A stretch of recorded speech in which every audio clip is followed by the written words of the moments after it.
Si así é, as festas de Vigo están no aire. Colla xa caeu e Bouzas podería ser a seguinte dúas visións enfrontadas. Por un lado, quen busca garantir a seguridade e por outro, quen leva meses traballando nunhas festas. Por eso nos hoxe viñemos onde Íñigo, representante da Comisión das Festas de Bouzas. Íñigo, moi bo día, como estás? Bos días, pois ben.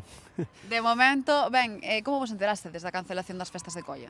Pois enteramos pola prensa, polas redes sociais, é dicir, eu había falado, me había chamado Manuel para ver Presidente, o non? presidente de Colla para ver que íbamos a facernos nas festas e unhas semanas antes me pillou por sorpresa, unha comisión que traballa moito para as festas e nunca pensei que iban a cancelarnos. Claro, vos agora que vedes o que pasou con Colla, temedes que poida pasar algo similar en Bouzas? Ben, esperemos que non. Nos estamos traballando, nos estamos con toda a documentación, esperamos nos próximos días el recibir os permisos, pero bueno, estamos con as datas normais respecto a outros anos. En que situación están agora os feirantes aquí en Bouzas?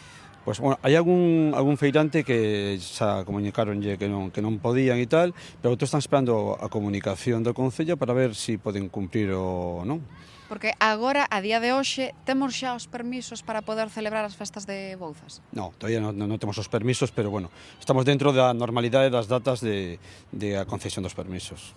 E que pasaría no hipotético caso de que non puideran vir, por exemplo, os feirantes por falta de esos permisos e non tivésemos esos ingresos? Bueno, claro, evidentemente unha merma importante dos ingresos. Pois nos calculamos se puidesen venir un 50% dos feirantes, poderíamos facer a festa normal. Se fora por debaixo ou non puideran venir ningún, pois tiñamos que acortar a festa.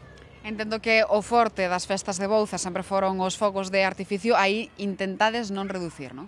No, aí temos un convenio con Concello para facer os fogos, eso o temos garantizado. É dicir, que de recortar habría que recortar nos días de festa. Sí, as bandas, orquestas, non é esa.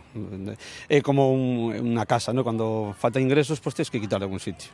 Pois moitísimas grazas por atendernos, Íñigo. Xa vedes, esta situación que teñen agora mesmo as festas de aquí de Bouzas, compañeiros.